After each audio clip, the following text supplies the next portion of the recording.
Varahi silver jewellery ఇప్పుడు మన Varahi silks KPHB store first floor లో 28 March hero Teja Sajja heroine Meenakshi Chaudhary చేతుల మీదుగా గ్రాండ్ ఓపెనింగ్ జరగబోతుంది. తమిళనాడులో ఆసక్తికరంగా మారింది అసెంబ్లీ ఎన్నికలు. ఉచిత హామీలతో పార్టీలు మేనిఫెస్టోలు కూడా రిలీజ్ చేస్తున్న పరిస్థితులు కనబడుతున్నాయి. చివరి విడత మేనిఫెస్టో రిలీజ్ చేసింది అన్నాడీఎంకే. తాము అధికారంలోకి వస్తే ఫ్రిడ్జ్ను ఫ్రీగా ఇస్తామంటూ కూడా ప్రకటించింది. అదేవిధంగా మహిళలకు ద్విచక్ర వాహనం కొనేందుకు కూడా 25,000 రూపాయల వరకు సబ్సిడీ ఇస్తామని కూడా పళనిస్వామి ప్రకటించారు. ప్రతి కుటుంబానికి కిలో పప్పు నూనెను కూడా ఉచితంగా ఇస్తామని ప్రకటించారు. అయితే ప్రతి కుటుంబానికి కూడా ఆల్మోస్ట్ 10,000 రూపాయల నగదుతో పాటుగా పేదలకు అమ్మ ఇళ్ల నిర్మాణానికి కూడా చేపట్టనున్నట్లుగా ఆయన మేనిఫెస్టోలో ప్రకటించారు. మహిళలతో పాటుగా పురుషులకు ఫ్రీ బస్ సౌకర్యాన్ని కూడా పళనిస్వామి ఇప్పటికే ప్రకటించిన విషయం విదితమే. ఓవరాల్గా తమిళనాడు ఎన్నికల మేనిఫెస్టోలో మాత్రం వివిధ రాజకీయ పార్టీలు దూసుకువెళ్తున్నటువంటి పరిస్థితులు కనబడుతున్నాయి. అన్నాడీఎంకే మాత్రం మహిళలతో పాటుగా పురుషులకు ఫ్రీ బస్ సౌకర్యాన్ని ఇస్తామని గతంలో ప్రకటించినటువంటి పరిస్థితి. ఈ నేపథ్యంలో ప్రతి కుటుంబానికి 10,000 రూపాయలు, అదేవిధంగా పప్పు నూనెను ఉచితంగా ఇస్తామని ప్రకటిస్తూనే ఆల్మోస్ట్ మహిళలు ద్విచక్ర వాహనం కొనడానికి 25,000 రూపాయలు ప్రకటించారు. అదేవిధంగా ఫ్రీగా ఫ్రిడ్జ్లు ఇస్తామంటూ కూడా ప్రకటించడం కొంతవరకు ఆశ్చర్యానికి గురి చేస్తున్నటువంటి పరిస్థితి. ఓవరాల్గా తమిళనాడు ఎన్నికలు మాత్రం ఈ మేనిఫెస్టోలతో అదేవిధంగా ఉచిత పథకాలతో మాత్రం మరింత హీట్ పుట్టిస్తున్నటువంటి పరిస్థితులు కనబడుతున్నాయి. ఇక ఇదే అంశానికి సంబంధించి మరింత సమాచారం మా ప్రతినిధి కిరణ్ అందిస్తారు. కిరణ్, చెప్పండి, ఓవరాల్గా ఉచిత పథకాలకు కేంద్ర బిందువుగా మారినటువంటి తమిళనాడులో ఇంకా ఉచితాలు మాత్రం సాగిస్తున్నటువంటి పరిస్థితులే కనబడుతున్నాయి. అన్నాడీఎంకే మేనిఫెస్టోకి సంబంధించిన పూర్తి అప్డేట్స్ ఏంటి?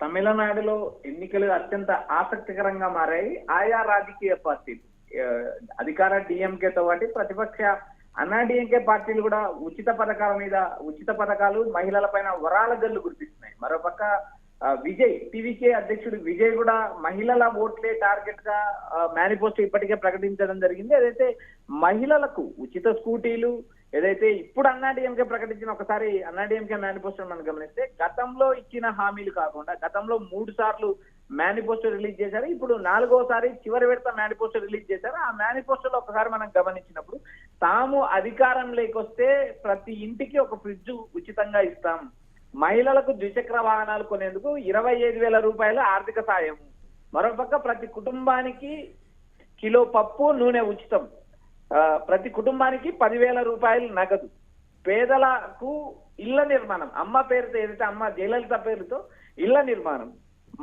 గతంలో కూడా మహిళలతో పాటు పురుషులకు కూడా ఉచిత ప్రయాణం, అంతేకాకుండా సహకార బ్యాంకులో రుణమాఫీ, అదేవిధంగా మహిళలకు స్కూటీలు, ల్యాప్టాప్లు, ఇలా వరుసగా అన్నాడీఎంకేతో పాటు డిఎంకే కూడా మహిళల పైన వరాల జల్లు కురిపిస్తుంది. ఇది ఎన్డీఏ కూటమిలో భాగంగా ఉన్న ఏదైతే అన్నాడీఎంకే, బీజేపీ, ఈ 2 పార్టీలు కూడా అధికారమే లక్ష్యంగా మేనిఫెస్టో ప్రకటిస్తున్నాయి. ఇప్పటికీ దాదాపు 3 మేనిఫెస్టోలు ప్రకటించారు, ఆయా హామీలు ఇచ్చారు. రైతులను ఆకట్టుకోవడానికి ప్రయత్నం చేశారు. మరోపక్క మహిళల ఓటింగ్, తర్వాత కులాల వారిగా, ప్రాంతాల వారిగా, రీజన్ల వారిగా ఇచ్చిన హామీలు, ఇలా వరుసగా మనం హామీలు చూసినప్పుడు ఉచిత పథకాలకు కేంద్ర బిందువైన తమిళనాడులో మరోసారి పార్టీలు ఉచిత పథకాలపైనే ఆధారపడ్డాయని చెప్పొచ్చు. మహిళల ఓటింగ్ ను కొల్లగొట్టడానికి ఇప్పటికే అధికార డిఎంకే పార్టీ దాదాపు 1,31,00,000 మంది మహిళల అకౌంట్లో 5,000 రూపాయలు ఇప్పటికే జమ చేయడం జరిగింది. మరోపక్క 1,000 రూపాయలున్న ప్రతి నెల 1,000 రూపాయలకు ఆర్థిక సాయం అందించే మహిళలకు 2,000 రూపాయలు పెంచుతున్నామంటూ ఇప్పటికే ప్రకటించడం జరిగింది. మరోపక్క మహిళలకు ల్యాప్టాప్లు, ఉచిత స్కూటీలు, ఇలా వరుసగా అధికార పార్టీ కూడా ఆయా హామీలు అమలు చేస్తుంది. ఇది ఎన్నికల గేమ్ చేంజర్. ఇప్పటికే డిఎంకే పార్టీ ముందంజలో ఉంది, ఎందుకంటే డిఎంకే మహిళలను ఆకట్టుకుంటుంది. ఏదైతే అన్నాడీఎంకే కుటుంబానికి 10,000 రూపాయలు, మహిళలకు 10,000 రూపాయలు హామీ ఇచ్చినప్పటికీ ప్రస్తుతం ఏదైతే ఎన్నికల్లో 5,000 రూపాయలు వేయడం కూడా గేమ్ చేంజర్ గా నిలుస్తుందంటూ తమిళనాడులో రాజకీయ విశ్లేషకులు అభిప్రాయపడుతున్నారు. ఎందుకంటే తమిళనాడు ఆర్థిక వ్యవస్థను కూడా అంచనా వేయకుండా భవిష్యత్తులో మాత్రం ఉచితాలను గుంపగుత్తగా ప్రకటిస్తున్నాయి రాజకీయ పార్టీలు. ఇట్స్ యూటీవీ కూడా ఆల్మోస్ట్ సర్వేలో ఉన్నటువంటి పరిస్థితి కనబడుతుంది గ్రౌండ్ లెవెల్లో. సిచ్యువేషన్ అన్నాడీఎంకే ప్రకటించినటువంటి ఏదైతే ఉచితాలు ఉన్నాయో పీపుల్ మీద అంతగా ఎఫెక్ట్ పడేటువంటి అవకాశం ఉంటుందా? అలా ఉండొచ్చా?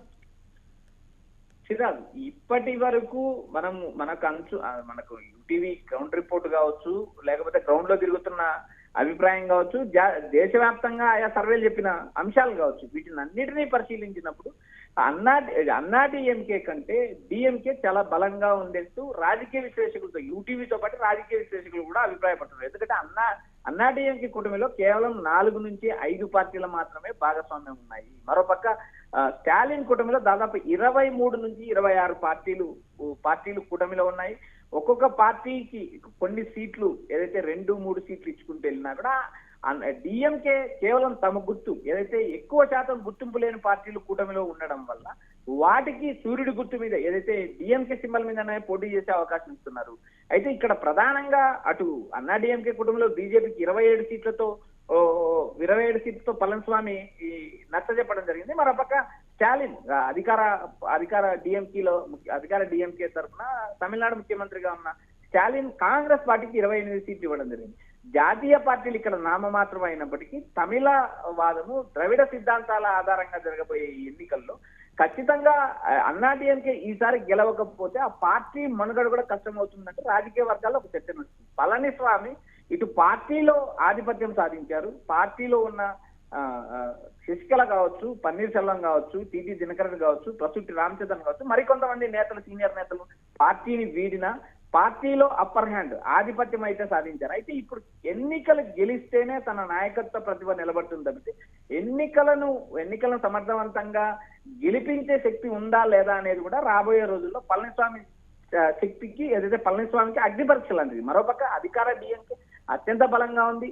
ఇప్పటికే ఎన్నికల రేసులో దూసుకెళ్తుంది. పార్టీలను ఏకతాటిపైకి తెచ్చింది. ఎక్కడ కూడా పార్టీలో వ్యతిరేకతను కనపడకోకుండానే వ్యూహాత్మకమైన ఎత్తుగడలేసి చివరికి సక్సెస్ అవుతుంది అంటూ ఒక అంచనాలు ఉన్నాయి. మరోపక్క టీవీకే విజయ అంశం మనం పరిశీలించినప్పుడు విజయ్ ఎంత మేరకు ఓటింగ్ గెలుస్తాడు, మొదటిసారి ఓట్లేసే ఓటింగ్ ఏదైతే యువత కానీ మహిళలు కానీ విజయ్ వైపు టర్న్ అయ్యే అవకాశాలు ఉన్నాయంటే ఒక ప్రచారం అయితే నడుస్తుంది. అయితే రాబోయే రోజుల్లో విజయ్ 234 స్థానాల్లో అభ్యర్థులను నిలబెట్టడం, వారికి క్యాంపెయిన్ చేయడము, ఆర్థిక వనరులు సమకూర్చడం, తర్వాత ఎన్నికలను ఫేస్ చేయడం, ఈ 4 అంశాలు విజయ్కి అత్యంత కొత్త అంశాలు. సినీ ఫీల్డ్ లో ఉన్న రాజకీయాలు వేరు, ఏదైతే ప్రజలతో ఉండి ప్రజలతో బలమైన అధికార ప్రతిపక్షాలతో పోరాటం చేసి అధికారంలోకి రావడం ఎంత కష్టమైన పని అనేది ఇప్పుడు ఈ ఎన్నికల్లో విజయ్ కూడా ఒక క్లారిటీ వచ్చే అవకాశాలు ఉన్నాయి. విజయ్ తమిళనాడు ఎన్నికల్లో గేమ్ చేంజర్ అవుతారా లేదా అనేది మనం అయితే వేచి చూడాలి. ఇప్పటికి అందుతున్న సర్వేల ప్రకారం అన్నా డిఎంకే కంటే డిఎంకే అత్యంత బలంగా ఉంది. ఎన్నికల్లో విజయం సాధిస్తుందనే అంచనాలు ఉన్నాయి. అయితే ఈ అంచనాలు నిజమవుతాయా లేదా అనేది రాబోయే రోజుల్లో వేచి చూడాల్సి. Right Kiran, thank you. మొత్తం మీద తమిళనాడులో మాత్రం ఆసక్తికరంగా మారుతున్నాయి అసెంబ్లీ ఎన్నికలు. ఎందుకంటే వివిధ రాజకీయ పార్టీలన్నీ కూడా ఉచిత హామీలతో మేనిఫెస్టోలను కూడా రిలీజ్ చేస్తున్న పరిస్థితి. చివరి విడత మేనిఫెస్టోను రిలీజ్ చేసింది ప్రతిపక్ష అన్నా డిఎంకే. అయితే తాము అధికారంలోకి వస్తే ఫ్రీగా ఫ్రిడ్జ్ ఇస్తామంటూ కూడా ప్రకటన జారీ చేసింది. మరి ముఖ్యంగా చెప్పుకోవాలంటే మహిళలకు ద్విచక్ర వాహనం కొనేందుకు 25,000 రూపాయలను కూడా సబ్సిడీగా, ప్రతి కుటుంబానికి కిలో పప్పుతో పాటుగా నూనెను ఉచితంగా ఇస్తామని, ప్రతి కుటుంబానికి 10,000 రూపాయల నగదును కూడా పంపిణీ చేస్తామని కూడా పళనిస్వామి ప్రకటించారు. అదేవిధంగా పేదలకు అమ్మ ఇళ్ల నిర్మాణం, మహిళలతో పాటుగా పురుషులకు కూడా ఫ్రీ బస్ సౌకర్యం. ఇది తమిళనాడులో మాత్రం అన్నా డిఎంకే రిలీజ్ చేసినటువంటి మేనిఫెస్టోలో ఉన్నటువంటి ప్రధానమైనటువంటి అంశాలు. మొత్తం మీద వచ్చే ఎన్నికల్లో ఈ మేనిఫెస్టో ఎంతవరకు ప్రభావం చూపుతుంది? ఉన్నటువంటి సర్వేలన్నీ కూడా ఆల్మోస్ట్ డిఎంకే వైపే మొగ్గు చూపుతున్నటువంటి నేపథ్యంలో అన్నా డిఎంకే మేనిఫెస్టో అంతో ప్రభావవంతంగా గ్రౌండ్ లెవెల్లో వెళ్ళేటువంటి అవకాశం ఏమైనా ఉంటుందా? కొత్త రాజకీయ పార్టీలు చిన్న కూటములతో మాత్రం తమిళనాడు రాజకీయం మాత్రం రసవత్తరంగా మారుతున్న పరిస్థితులు కనబడుతున్నాయి. ఈ నేపథ్యంలో అన్నా డిఎంకే మేనిఫెస్టో మీద మాత్రం భిన్నాభిప్రాయాలు వ్యక్తమవుతున్నటువంటి పరిస్థితులు కనబడుతున్నాయి.